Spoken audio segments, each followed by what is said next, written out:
We have Canadian Catholic from Canada on with Don and Matt. How are you?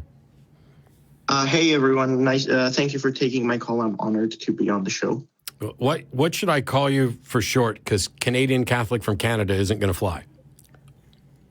You can just call me Canadian or Catholic or whatever. You know, that's fine too for me. Okay. You can just Okay. So either way, I just wanted to discuss my basically, I was not raised Catholic.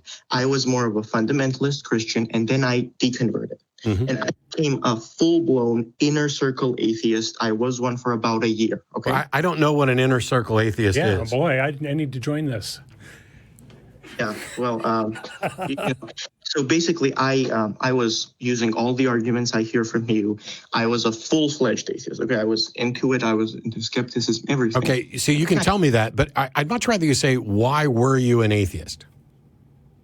Because I just realized that when I was a fundamentalist, my views I had bad arguments. So my views did not comport to reality. I just realized and became... And I just started to say I lacked belief in God. Okay, so now you're a Catholic, which I would assume if somebody tells me they were an atheist because they didn't have good arguments for God, and now they're a Catholic, that must mean that they have good arguments for Catholicism. Yes, I will just make a point real quick and say that I realized ultimately it was a journey that the skepticism I was applying to fundamentalism and other positions, I was not applying to my own as an atheist. And I believe you... To your own what as an atheist? I'll just make a point. To my positions as an atheist, I was not applying it. But that... No. See, okay, here's a problem. I am an atheist because I'm a skeptic. Because when I look at the claims for religions, I find that they don't have good arguments and convince... Let me make a better point. Just give me 30 seconds to make a point. Atheists like me, for example, and you, we say that we lack belief in God. I used to say that. I no longer say that. I'm a very devout Catholic. I'm a papist, Romanist, everything. But I used to say that I lack belief in God. And this is not a claim. This is just, But then I realized that to be an atheist, you have to claim at least that to lack belief in God is a logical position with all the evidence we have. And I no longer believe that. Does that make sense? So you have some evidence, is what you're saying. See, you have some convincing what evidence. I'm saying is I'm an atheist because I'm a skeptic, because the religious claims, the claims for God, have not met their burden of proof, don't have sufficient evidence to warrant belief. And you're saying that you were an atheist in that you claimed to lack a belief in a God, and you think that lacking a belief in God is not.